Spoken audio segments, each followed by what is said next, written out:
What's up, everybody? I am super excited for another live guest. I am here today with Jeff Dudan from On the Home Front.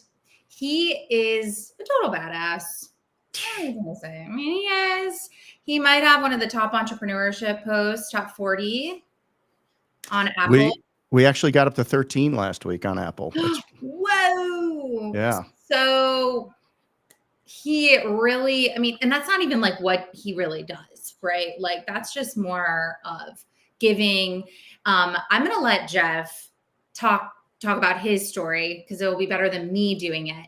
But please, wherever you are watching in from today, say hi to me and Jeff.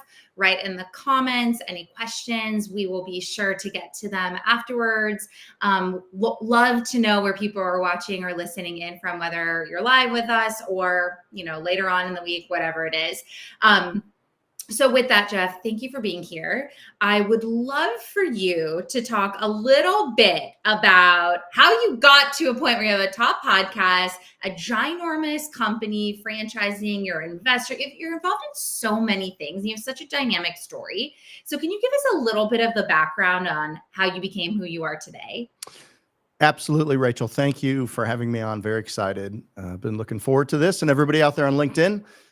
Just super excited to be here today and look forward to hearing from all of you. So I guess at the core of it, I'm a coach, I'm a business builder, I'm a father, I'm a husband. I'm an athlete. I was a college athlete, played college football. So, entrepreneurs, so how do entrepreneurs get their start? Well, sometimes entrepreneurs are kind of screwed into existence, right? Sometimes people are sitting at Yale or Harvard or MIT and they've got this great idea about how they want to change the world. That wasn't me. I got a perfectly good 4-year degree in 5.5 years over 3 different colleges. Now, if you choke on something, I had like 8 CPR classes, to so first aid, Olympic weightlifting, like I got you, right? I can save you. I can train you. But no, I actually ended up with a degree with honors in marketing and management. But so I started as an athlete and in high school and played basketball, switched over to football junior and senior year. Wasn't great, but I wanted to pursue it. So I chased the football around University of Northern Iowa, then back to junior college in Chicago, and then ultimately got a scholarship out to Appalachian State University, a beautiful school on top of a mountain in Boone, North Carolina. Wanted to stay there. So I had worked the trades growing up in Chicago, like all of them, painting and moving and construction and concrete work and all of that. So I started the business while I was in college, got all the contracts to paint student housing apartments, did really well. So I continued that when I graduated. And then went down and cut my teeth in the insurance restoration and disaster response business in South Florida in 1992, following Hurricane Andrew. Started a business that I grew over in 94, that I grew over the next 10 years as a direct business. We were working internationally in the Caribbean, in Hawaii, in Canada, doing disaster response, environmental services, government contracting. And then we had popped up little local businesses doing emergency services, water damage restoration, mold, air duct cleaning, sealed crawl space systems, things like that around the Southeast. And ultimately had this moment after Hurricane Katrina where I was driving back in the middle of the night and I was missing my son's first football season. I had 3 small kids at the time. And I just decided to kind of risk it all and sell all of my company locations under a franchise model and pursue franchising. So in 2006, 7, and 8, that's what we did. I sold Orlando, Greenville, Spartanburg, Columbia, South Carolina, Charlotte, North Carolina under a franchise model, and committed to that. And then in 2009, launched to the marketplace. And 9 years later, I sold the business with 240 locations in 37 states. So really a long career in building a franchise business, building one company for 24 years and 11 months. And then today, you make your money from concentration, you protect it from diversification. So now I'm invested in a variety of things with family offices, whether many are correlated to franchising, some are not. Some are just, good opportunities in emerging markets or good solid businesses that, Warren Buffett would invest in.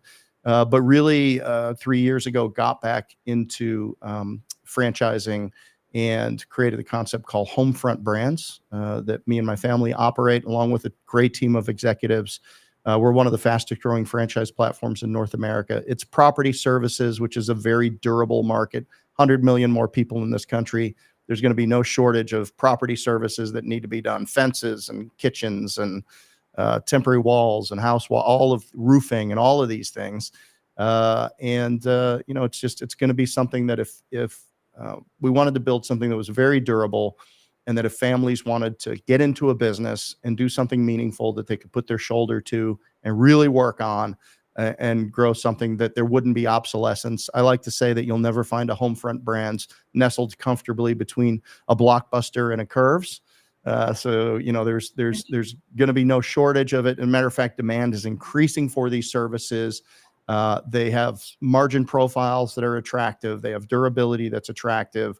And really, these, like many industries, are becoming more and more franchised because of the benefits of franchising and creating leverage in technology and learning management and marketing and customer acquisitions and systems and brand and all of those things. It's a really multi-tenant shared service model that fits home services exceptionally well, and franchise systems continue to win in these areas.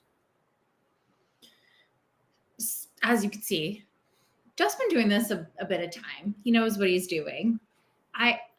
Before we, talk about why franchising is cool, and there's a lot of opportunity, especially for people that maybe don't have this like ginormous idea. They're not this innovative, brand new entrepreneur that like just has something that, they know that they need to do. Many of us don't have that idea, but, business ownership, trying something new, getting out of the corporate hamster wheel sort of thing is something that many people think about as they get later in their career. So for you, I'm really curious, that moment that you talked about where I was like, I couldn't make my kids' games, why was this the route that you thought could help you be a better father, that could help you be a leader? What did you know that at the time, that this sort of path could lend itself to that? Or was it the entrepreneur, I'm going to try this out, tell me a little bit about that. Hey, sometimes in life we run to things, and other times in life we run away from things, and things that we just won't tolerate. And I've learned I've threw that business away 4 times in favor of a different business model. And I've really learned that, you face inflection points in your life, and inflection points generally have 3 things involved in it. Number 1 is people that you're responsible for, people that you care about, people that you want to do something with, or sometimes people that you want to get away from. But there's nothing happens in a vacuum. And the second thing is that there's a risk of loss. You generally have to give something up to get something. And the third thing is an adventure or an opportunity that's bigger or better than what you're doing right now. So when you look across when you find yourself in these inflection points, and you look across these things, many people ignore the tug on their shoulder to go do something. And because we get into the comfort of it, and we get into that. But that was where I was at with it. I wouldn't tolerate not being home. We were doing jobs, lots of work in California, lots of work in the Caribbean. And anytime that something happened, and we deployed resources, it was like a military thing, right? We had big generators on trailers, and semi trucks and drying equipment and pickup trucks with diesel tanks bolted in the back, and campers. So when something happened, we had to go in self-contained, and we had clients that we were responsible for, but we had to get to them. Sometimes we were the first one to get to the buildings. They had 6 feet of water in them, and it wasn't always a safe environment. So for me, that was very exciting. I always enjoy, not to say that we weren't there to help people recover, because they were going through something very difficult, But to me, because I really have a heart for people, I really enjoyed being the part of the solution to their problem, at least immediately. And it was exciting. It was fun. It was very profitable. So, that was great. But then I had to balance that against the fact that, I was becoming an absentee father, and that, I was doing a lot. I mean, yeah, we were building systems and processes and all of that, but, my perception of the franchising opportunity was, number one, the restoration business is largely franchised. So it's dominated by franchise players.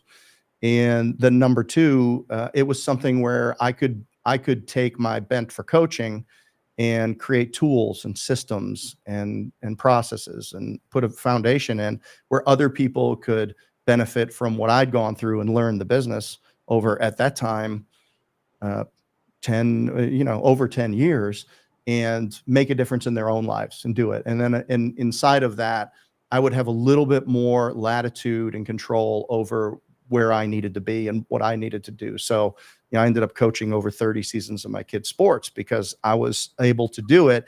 And if you think about it, like getting a team of 20 little football players that are 12 years old to leading them to, play fast, loose, happy for one another, teaching them fundamentals, getting them all bought into the fact that there's only one football and everybody's got a job to do. Understanding that when you step across the line onto a field, that you've already made that decision and you can't recontract, right? You've got to do what you've got to do. All of that stuff translate to a brand new business owner that invested significantly and materially inside of one of our brands and is sitting here in front of me in the first day of training, and they have to go out and build that same team. And it's got to be high performing, and their leadership lid needs to grow, because, every business has $1 per person. And when you look at it, like your ability to get people to work for you, to work with you, to get clients to be loyal to you and to commit to you, other stakeholders, subcontractors, suppliers, your job is to create this team of all of these different people that want to see you win, and that when you win, they win. So that's the game, right? The game is, if you can build a company that 200 people are working with you, then you're going to have a big business. If you can only build a company where 3 people are going to work with you and give a crap, then your business is going to be smaller. It's just math. So much of business is just like, that's the science of business. Yeah. But then the art of business is the leadership piece of it. And that's one of the areas that I particularly enjoy working in. I love how you bring the sports into, because there are so many parallels in running a team. I was an athlete myself, and now Skylar plays softball as well. And that's why it's the best for the kids, right? There's so much learning on the field, or whatever team sport your child might play or not. But well, think about it. It's honest feedback immediately. Yes. Like, you lost. Yeah.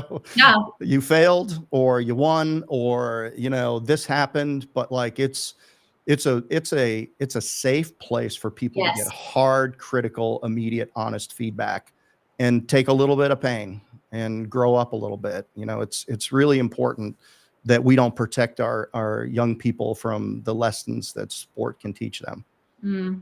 Yeah. We can do a whole combo on that, Jeff. But we're not going to do that today. That's on the parenting podcast.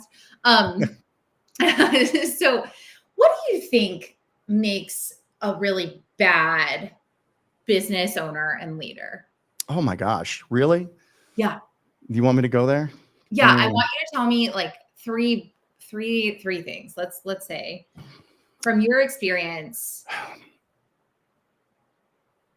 So, I think these are very basic, but number one, in our business, we play influence with our franchise. We care a great deal about our franchise owners, but we have to coach. They signed up. They're their own business owners. This is a game of influence. They have to decide what they ultimately do, and they're ultimately accountable for what goes on inside of their businesses. for us in that partnership with our franchisees, we look for franchisees that resolve conflicts in a healthy manner. Number one, because like if you're fighting with everybody right off the bat, then the problem's probably you. So you're talking about neighboring franchisees, you're talking about vendors, you're talking about people at the home office, you're talking about customers, right? So there's one of the things, a leading indicator of a challenge for a business owner is like how many conflicts are there sparks and fire everywhere? Is it just a dumpster fire of conversation? Because at the end of the day, some people get paid commission, some people get paid by the hour, but leaders get paid by the conversation.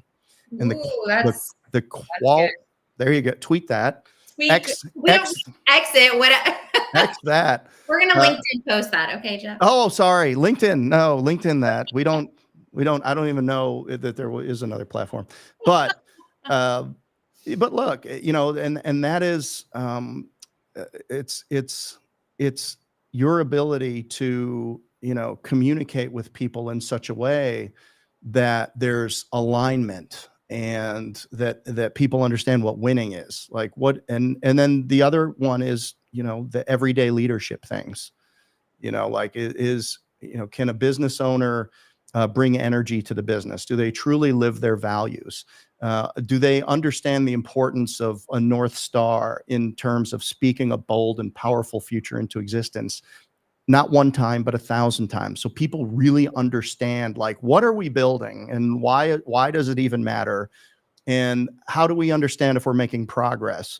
And is there organizational clarity around like who does what and why it matters and why it works? So, a leader that can create this, this very autonomous, high performing team, but it's within a structure of data and KPIs and accountability. It's very nuanced for people to do. Some people do it naturally and some people do it very adeptly. But in void of that is, so what would be the opposite of that would be a abusive, non-collaborative, non-communicative micromanager. Yeah. Right. Somebody wrapped up inside of themselves makes a very small package. So, I don't care, go download everything by John Maxwell and raise your leadership lid, because if you're going into a business, then your ability to lead. Now, if you're building a business like we built at Homefront Brands, like we started 5 brands at the same time. Yeah. That's a lot. But we knew we needed to go out and get a C-suite that had the experience to be able to do that. And we needed to hire quality presidents for each brand that had built a national brand before. So my management of those people is going to be different than somebody managing, say, a call center representative or, somebody that's at a different place in the organization. So the level of leadership needs to be appropriate for the people that you're leading. And, I can't usurp their authority in things. I have to hold them accountable, and I have to go deep enough if there's a problem that I help them understand it. I was talking with an executive a couple of months ago, and this person said one of the greatest things to me. I said, how do you know if your leadership is working? And this person said to me, I know that my organization is right, that the moment that something goes wrong, they bring it to me so that I can actually help them with it. And if you think about that, there's organizations where people hide things because they know it's not going well, but they don't want to be the one that why would you hide it? Well, maybe it was my screw up or oversight. Maybe I just don't care. Maybe it looks like extra work, right? Yeah. I'd rather somebody else find it so that I'm not touching the problem. But those are all the types of things that I have a hard time speaking in terms of what makes a bad business owner. I think resolving conflict, creating that clarity, and understanding like what the business is about, and then really the willingness to be the face of that business. Like you really like even with social media and with LinkedIn Live and all of the things that we're doing here, there's still, most deals don't really get done until somebody meets somebody face to face a lot of times. And I know Zoom is one thing, but, bad business owners, in our parlance of people that need to show up in their community and be big and know everybody that's going to possibly refer them work. And, your reputation is your relationship with people you haven't met yet. So you got to go out and meet all the people that matter in your community. Like, they got to get out from behind the desk. So if somebody sits behind the computer and wants to 100% computer this thing, man, it's very difficult for us to fully develop their business. There's areas of the business that are not going to develop. And I would suggest that some of those are the most important areas of the business. Like, the number one every business has people that refer them work, especially when you're in the home services business like we are. Yeah. And if you don't know the top 3 people personally that are, the companies that do 20, 50 or $100 million, and they refer out what you do, if you don't have a relationship with those owners and then work your way down from there, then you're missing. Somebody else is getting that work. And referred work is the highest average dollar ticket. It's the highest margin. It's the highest closing percentage, because if I go to get my knees replaced, and I get a referral from a doctor friend of mine, I'm not going anywhere else. Yeah. Yeah. I don't care like what anybody else has to say. Like, they said, this is the best person. Right. You need to go there. So those are some things that I think people struggle with in building a business. There's extremes to it, right? There's the, micromanagement, check a box, go back and report to me back when this is done, and everything gets done. But the manager is a limiter, because, they're the end all be all to everything. And then on the other end of the scale is like Richard Branson, which, he has 400 businesses. And he says, well, I look at a business and I create a vision for it as it fits into, our Virgin group. I go out and I hire the best people from other companies in the industry, and then I give them all the money they need, and then I leave. That's basically, so I think there's this balance between like just funding it and hiring not everybody can hire the best people in the industry and fund it. And then also like doing everything yourself. So along that continuum of autonomy and management and accountability, you have to, as you grow your business, you've got to slide that kind of. Every business starts in a scrum, but businesses really scale when you get out of the way. Yeah. Ooh, I mean, you're hitting so many great points, and I'm curious, when you think about, it's just making me think a lot about becoming a business owner, Jeff. Product placement. No, but you're making, a lot of what you're talking about, but business ownership is whether you decide to, snap in, I partnered with Josh, you decide with a franchise, go something completely that already is established in an industry, maybe that you're interested in. It really takes a certain kind of human to want to do it. And I'm curious, with Homefront Brands, you have a very selective process when you're thinking about, who do we want to bring into our family? Who are these people that we want to be coaching and creating and give them the systems, and we know that could really lead. What do you think makes a great franchise executive, and how your process, what makes them stand out? It's not an exact science. Franchisors have tried to do surveys and personality profiles and all of this stuff. It's a combination of a variety of things.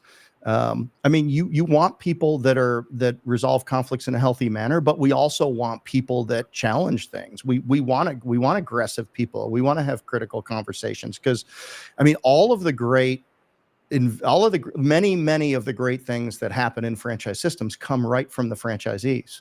I mean, the fish fillet sandwich from McDonald's was a good Catholic guy in Chicago, where people just didn't eat meat on Friday, and every McDonald's was tanking. And except for one, so they drive out there because it's a Chicago-based company, and he's doing fish sandwiches. It's like, well, that's not approved. And he's like, well, I'm selling a lot of them. And next thing you know, we got those 1,500 calorie bombs that we've enjoyed so much. Now we get to use the statins, which is great. But so it's now I've distracted myself. But so it's it helps if people are extroverted, meaning they have a sales capability, because they're going to sell stakeholders, employees, and stuff on the opportunity. So if they're too introverted, then they're probably, that's going to probably be a limiter for them. Yeah. Obviously, we need them to be capitalized. The first thing that undercapitalized people do is pull back on marketing, and you just can't do it. So we have to make sure that people are capitalized enough to continue to spend money on marketing. Then now we're kind of getting into the intangibles. And I had a couple of guys come in that we turned down in my previous business for years and years and years, not years, a year. It just didn't seem right. And then they stayed in the process, and we finally awarded them. And those guys were the rookie of the year next year. So it's very difficult to judge somebody's heart. It's very difficult to see what kind of a citizen they're going to be. People that get into the system and then they follow the plan as best they can, they give their feedback and they say, you guys really need to get the ball. You need to do better here. And we're a fast growing business. So we have holes, we have gaps. We fill them as quick as we can. Right. And then they get on with it. And then what you see in the best ones is they reach back to the people that are coming into the system now, and they take a leadership / mentorship / teaching type role to them and say, here's the things that I learned. It can make it easier on you. Yeah. And like those people just seem to, they don't have the negative stuff. Everything's positive. They're always on the top of the leaderboard. Maybe there's a little ego that says, I want to show you how I did it, but they don't hold back on it. They go out of their way to share. And, they really want to be part of the community, and they want to be, they want to impact positive change. And so what we do is we try to give the most realistic view in our development process of what this is. I mean, we've got videos and we got calls, and we have, I do a call every Monday night from 5 to 6 o'clock called Foundations, where me and Michael O'Driscoll, our president of franchising, just get on there with 25 or 30 candidates that are in our process and tell them why we do what we do and hear from them who they are. So that's unusual. Then we have president's calls, and then we got group calls with some of our existing franchisees. And then and at no point in the process are we trying to, if anything, we're telling them this is going to be harder than you think it is. These are all the things that need to happen. We just try to give them as realistic picture of it as possible. And, and then if somebody meets all of our requirements, and then and they follow the process, then who are we to tell somebody that they can't do this? Yeah. At some point you can't play God, right? It's just like, hey, everything. If you're sure, and if you want to do this, because as a franchisor, we have our territories, they're limited, right? So the last thing we want to do is award somebody that's not going to do it, or at the moment it gets hard, they're going to go back and take a job and say, well, I'll try to keep it going in the evenings. It's not going to work. It can work. You can hire there's no such thing as an absentee model in our opinion. I mean, there's an executive model where you can hire people, but absentee would suggest that, hey, I don't even have to pay attention. That's clearly not the case, but somebody has the somebody shirt on every day in a business. Sometimes that's somebody's you. So, but yeah, I think, it's very nuanced, but I will tell you, some of the greatest relationships I've had have been with our franchisees. Some of my best friends in the world have been people that I've met through this process. At the end of the day, people are people. We're a community. Everybody's going to find their running group. Everybody's going to find their tribe. And, so there's freedom within a framework to solve whatever problem it is you want to solve, whether that's kids in college education, or put something for retirement, or, you've been downsized 3 times and I just want something that I can make a living at and not get fired. There's all kinds of different, we have a lot of high net worth investors and home front brands that are part of a family office, or, I mean, we have the vice president of NASCAR as one of our franchisees. I mean, and you know, they like, we have a lot of very high net worth people that, and we've constructed Homefront Brands in such a way that we have kind of larger offerings for people to bite into. And they believe that if they apply themselves to these businesses, that it'll be worth their time and money to do so. So, and we have a lot of those people at Homefront. I love what you guys are doing. I love that there's a different kind of path for people that are that have money to invest, that are maybe a little bit seasoned in their career, looking for a way to get into business ownership and have, you know, want a framework and systems and things and a team in place. It's really an amazing opportunity. If you're listening or watching and you think that you might be one of those people, please reach out to Jeff here on LinkedIn, or you can go to their website, whatever the case may be. Listen to his podcast, On the Homefront with Jeff Dudan. You can like and subscribe. You can get it Apple, Spotify, or on YouTube, anywhere you get your podcasts. So yes, he has amazing guests. And so, you know, Jeff, this has just been really insightful on, I think, on what it takes to be a great leader and what does it look like to be a business owner. And then what are some paths for business ownership that are maybe different than what you think. And so I really appreciate that. I know that those watching and listening will as well. So thank you for being here today. Please make sure you follow Jeff, reach out to him, tell him what you thought, listen to the podcast. And I just want to say thanks for hanging out with me today. Thank you, Rachel. This has been so much fun. Thank you for having me. Yes. All right, everyone. I will see you next month for another amazing guest.